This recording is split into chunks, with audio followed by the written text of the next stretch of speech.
Okay students, so in our last lecture we have discussed about the concept of flip-flop and SR latch and SR flip-flop. Okay, so this is the logic diagram of SR flip-flop, and this portion of this SR flip-flop is considered as SR latch.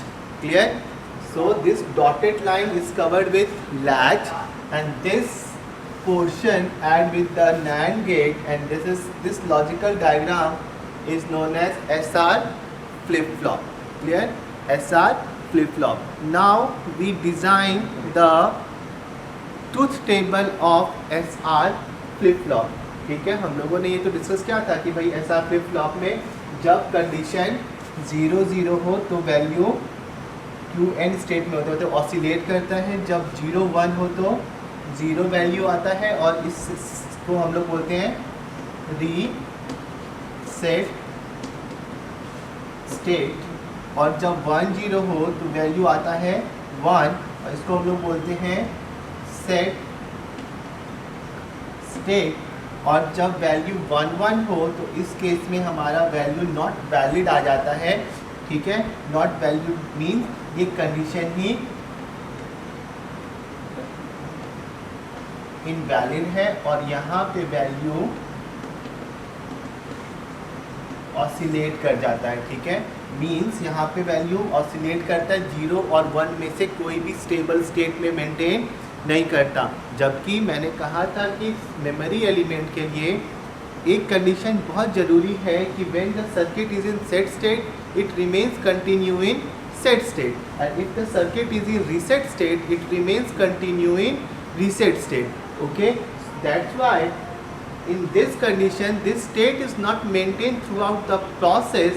That's why here it is oscillate the value, and this condition is not get the any set state and reset state. But now question is how these value is come here. Okay, इसके लिए हमें solve तो करना पड़ेगा. ये हमें हम लोग मैंने लिख दिया, आपने मान लिया, तो ये तो नहीं हो सकता. पहले तो आपको इस सर्किट में वैल्यू पुट करके देखना होगा कि ये स्टेट आता है कि नहीं आता. तो ये स्टेट कैसे आएगा, इसको हम लोग अभी चेक करेंगे कि ट्रुथ टेबल के हेल्प से कि यहाँ पे ये वैल्यू आता है भी या फिर नहीं आता. लो, मैंने कहा था और पहला केस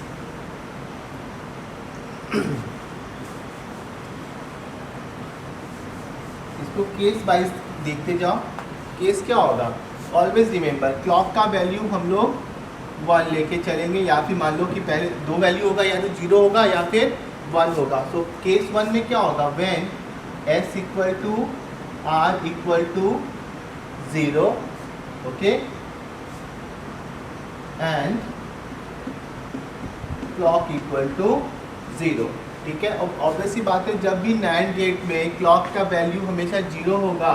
ठीक है, तो ये 0 और 1, तो ये वाला कंडीशन जो है वो सर्किट के लिए एप्लीकेबल नहीं है. ठीक है, दूसरा केस क्या होगा, s equal to r equal to 0 and clock equal to 1. ठीक है, s equal to r equal to 0 and clock equal to 1 means s equal to 0, clock equal to 1 and r equal to 0.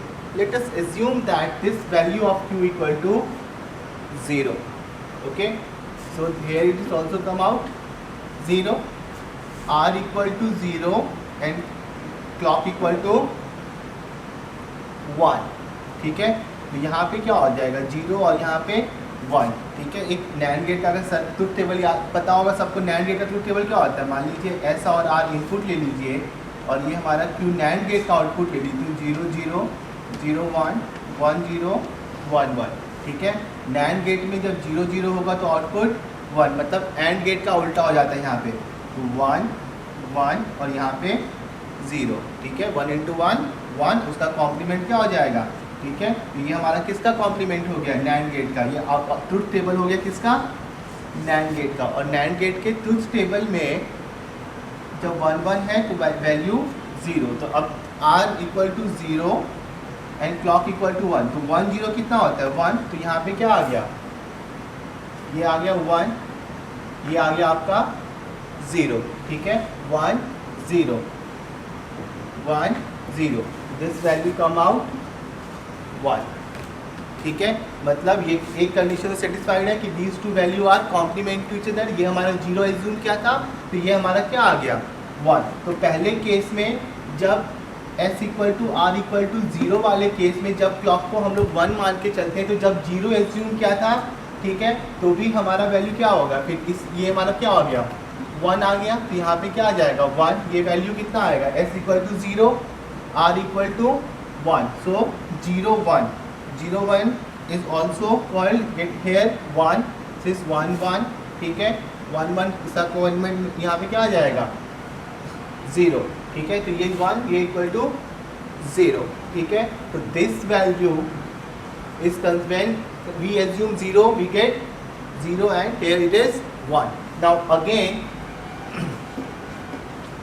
Come when we assume here 1, ठीक है, तो यहाँ पे क्या आ जाएगा 1, तो 1 1 यहाँ पे क्या आ जाएगा 0, ये 0 यहाँ पे क्या आ जाएगा 1 0, यहाँ पे क्या आ जाएगा 1। तो एक बार यहाँ पे हमारा क्या आ रहा है 1 आ रहा है, एक बार हमारा क्या आ रहा है 0 और एक बार 1, मतलब दोनों ही केस में वैल्यू सेम नहीं आ रहा, एक बार वैल्यू 0 आ रहा है और एक बार वैल्यू हमारा 1 आ रहा है। तो जब वैल्यू 0 और 1 आ रहा है, मतलब किसी भी स्टेबल स्टेट में वैल्यू हमारा नहीं आ रहा, it is compulsory for we get the some stable state. लेकिन यहाँ पे क्या आ रहा है, एक बार 0 आ रहा है और एक बार 1 आ रहा है।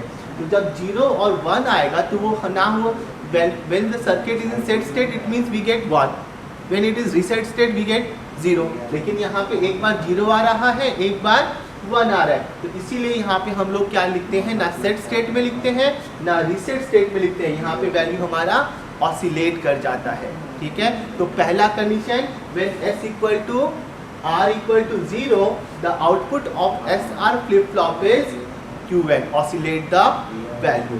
Now come to the second state when s equal to 0 and r equal to 1। Look here what will be happen। आप लोग इसको घर पे भी कैलकुलेट करके देख सकते हैं, लोग का वीडियो बड़ा बन जाएगा, मैं इसको सॉल्व करके दिखा रहा हूँ, बाकी दो केस को आप लोग खुद सॉल्व कीजिएगा।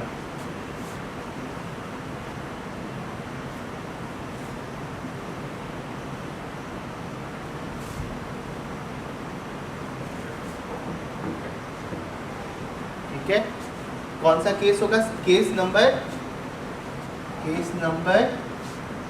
2 when s equal to 0 and r equal to 1, ठीक है। लेट एज्यूम हियर 0, तो यहाँ पे भी क्या आ जाएगा 0, क्लॉक हमेशा 1 ही रहेगा, तो clock equal to 1, this value is 1। so when in case of NAND gate when value is 1 1 we get 0 here, so put 0 there। now this input is 0, this one is 0, so this is 0 0। when in case of NAND gate 0 0 this is called 1, okay। so we assume 0 we get 1, so these two value are complement to each other, this first condition of SR flip flop is satisfied here। now this is 1, so this is also equal to 1 when 0 1। in case of NAND gate 0 and 1 output is 1 there, so this value is 1 1 1 we get 0, ठीक है, we put 0 there 0 0 1, ठीक है। so in both the cases we get 1 there, okay। so when the s equal to r equal to 0 r equal to 1 we get the value 0 there, okay। so in both the cases we assume 0 in case of 0 in both the cases we get 0 there, so this value is considered as which state, reset state। in the same way we put all the cases and we look the concept of we design the truth table of SR flip flop. इस सारे value को put करके आप लोग देखिए, इसको यही सारा वैल्यू आएगा, ठीक है।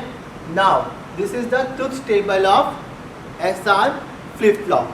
Now in this case, when both the input considered as same or 1 1, in that case the output is invalid, means this is also called comes out 0 and this is also comes out 0. Both the value comes out the same. And when in case of flip flop, when the both the inputs output will be same, the circuit is in not valid case. So this condition is invalid, and this condition is known as race around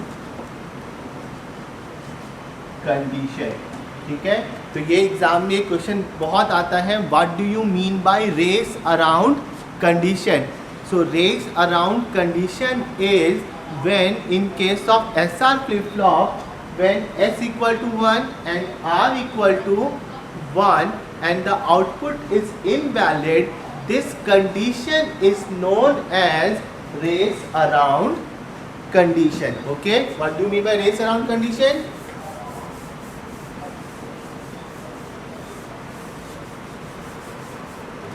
This concept is known as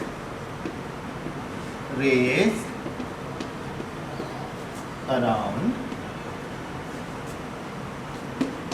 condition. Okay, race around condition बहुत important topic है ये, race around condition. और race around condition क्या है? When S equal to R equal to 1, the output is invalid.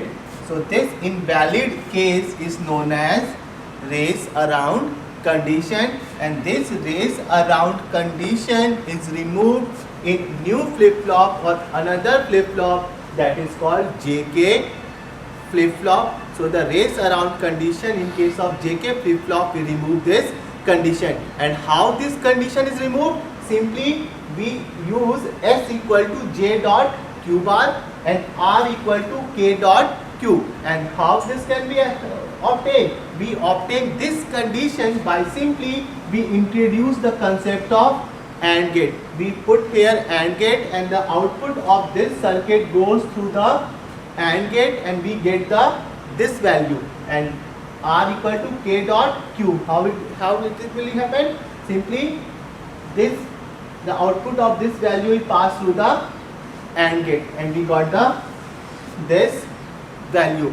And when we design the circuit in this manner, in this way, and then we solve the circuit or logical diagram with the help of S and R values 0, 1, 1, 0, 1, 1 and 0, 0, we get the clear output that when the value is 1, 1, we got some, not we get the clear state, but yes, condition is satisfied. And we use the concept of master slave flip flop and S triggered flip flop to remove the race around condition. So in this today, remember race around condition is when S equal to R equal to 1, the output is invalid. This invalid case is known as race around condition. Okay, and this can be removed with the help of JK flip flop, master slave flip flop, okay, edge